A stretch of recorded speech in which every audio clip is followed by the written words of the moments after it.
میں نے قرآن مجید کی آیت پڑھی ہے، اللہ فرماتے ہیں یجاہدون فی سبیل اللہ، اللہ کے بندے اللہ کے رستے میں جہاد کرتے ہیں۔ یہ نوجوان ذرا میری بات پہ توجہ کریں، یہ کہتے ہیں کہ شاید بندہ وہ ٹھیک ہوتا ہے جس کی مخالفت کوئی نہ کرے۔ رب فرماتے ہیں یجاہدون فی سبیل اللہ، وہ اللہ کے رستے میں جہاد کرتے ہیں۔ تو پھر کچھ لوگ ان کی ملامت کرتے ہیں، کچھ لوگوں کو اچھا نہیں لگتا دین کی تبلیغ کرنا، وہ انہیں برا بھی کہتے ہیں۔ رب فرماتا ہے وَلَا يَخَافُونَ لَوْمَةَ لَائِمٍ، وہ کسی برا کہنے والے کی بات کی پرواہ نہیں کرتے۔ لوگ ملامت کرتے ہیں پر وہ پرواہ، تو یہ کون ہے؟ رب فرماتے ہیں ذَلِكَ فَضْلُ اللَّهِ، یہ وہ ہیں جن پر اللہ کا فضل ہے، اور یؤتیہ من یشاء، یہ وہ فضل ہے جسے رب چاہتا ہے عطا کرتا ہے۔ ہمارے بزرگوں نے کام کیا، لوگوں کو چونکہ اصل میں نا نظریاتی ہونا کام بڑا مشکل ہے۔ نظریاتی کسے کہتے ہیں؟ میں آپ کی اور اپنی سمجھ کے مطابق ایک بات عرض کرتا ہوں۔ بندہ پیر صاحب کے پاس گیا، اس نے کہا حضرت صاحب میں نے سارے ڈاکٹروں سے ملاقات کر لی ہے، رپورٹیں ٹھیک ہیں، حکیم سارے میں نے چیک کر لیے ہیں، معاملات ٹھیک ہیں، دم دروز تویز دربار آستانہ ہر جگہ ہو آیا ہوں، پر میرے گھر اولاد نہیں ہوتی۔ اب آپ کو کامل پیر سمجھ کے آیا ہوں، آپ کوئی تویز کریں کہ کام ہو جائے، یہ اچھی بات ہے، اللہ کے بندے کو دعا کرنی چاہیے، پر نظریہ کیا ہے؟ نظریہ یہ ہے کہ رب کا بندہ اسے قائل کرے کہ اگر اللہ کا تیرے بارے میں فیصلہ یہ ہے نا کہ تیرے گھر میں اولاد نہیں ہونی چاہیے، تو پھر تو رب کے فیصلے پہ راضی رہے۔ یہ نظریہ ہے۔ یہ لوگ نظریاتی تھے، یہ لوگوں کو قائل کرتے تھے کہ نظریاتی مسلمان بنو، فکری۔ اگر اللہ چاہتا ہے میں بیمار رہوں تو ٹھیک ہے، پھر جس حال میں رب راضی اس حال میں رب کا بندہ راضی۔ اگر اللہ چاہتا ہے میرا عروج نہ ہو میرا عروج، مجھے تھوڑے لوگ جانے، تو جس حال میں رب رکھے مجھے اس حال میں رہنا چاہیے۔ میں آپ کو اپنے سمیت ڈھیروں لوگوں کی ایسی بات بتا سکتا ہوں جن میں ذاتی کوئی کمال نہیں، وہ اپنی خوبیاں تلاش کرتے ہیں تو سوائے صفر کے کچھ ہاتھ نہیں آتا، لیکن پتہ نہیں رب کیا کام لینا چاہتا ہے، وہ خود ہی نظام بناتا ہے، لے لیتا ہے۔ تو زندگی میں نظریاتی، ہمارے بزرگ نظریاتی تھے، عقیدے پکے تھے ان کے، کچی پکی باتیں نہیں۔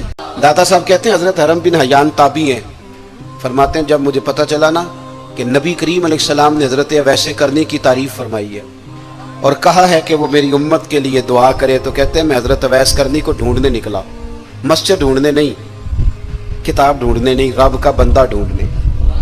میں تیری تلاش میں پھرا جنگل پہاڑ اور دشت میں، کہتے ہیں میں مکے مدینے جہاں جہاں مجھے خبر ملتی میں گیا، جہاں جاتا لوگ کہتے یار وہ تو بڑا دیوانہ آدمی ہے۔ یہ داتا صاحب نے لفظ لکھے ہیں۔ داتا صاحب کہتے ہیں حضرت ویس کرنی کا حال یہ تھا کہ جب لوگ ہنستے تھے تو وہ روتے تھے، اور جب لوگ روتے تھے تو وہ ہنستے تھے۔ اسی کسے دیکھو جی نہیں جلا دے تے نہ کوئی ساڈا دردی، کوئی ضروری ہے کہ جس طرح دنیا چلائے ویسے چلنا ہے؟ آپ کا کوئی نظریہ ہو، آپ اپنے نظریے میں مست ہو کے زندگی گزاریں۔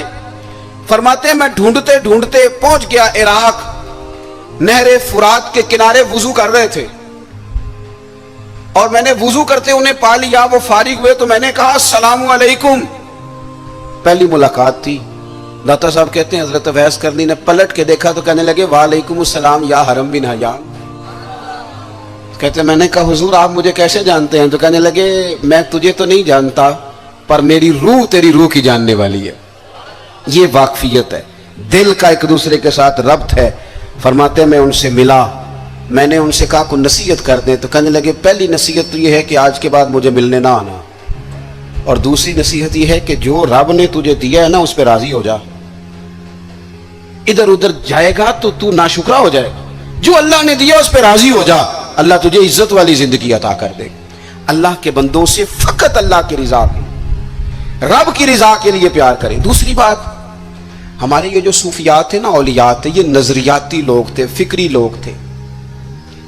جو فکری آدمی ہوتا ہے نا، نظریاتی بندہ، وہ زمانے کے مطابق نہیں چلتا، نظریے کے مطابق چلتا ہے۔ داتا علی اجویری کہتے ہیں کہ ایک نا ملنگ بازار میں سودا لینے آیا، اور ان دنوں آیا جب قحط پڑا ہوا تھا، مہنگائی بڑے عروج پہ ہو جائے تو سارے لوگ نہیں پریشان ہو جاتے، قحط پڑ گیا۔ چلیں مہنگائی والی مثال شاید زیادہ ٹھیک نہ ہو، چونکہ امیر لوگوں کو مہنگائی پریشان نہیں کرتی، یہ نہیں دیتے، کوئی اور مثال دیتے ہیں۔ جس طرح لاک ڈاؤن میں نہیں لوگ پریشان ہوتے، اب میرا خیال ہے سمجھ آ گیا مسئلہ آپ کو آسانی سے۔ یہ مثال دے رہا ہوں میں، تلک الامثال نضربها للناس۔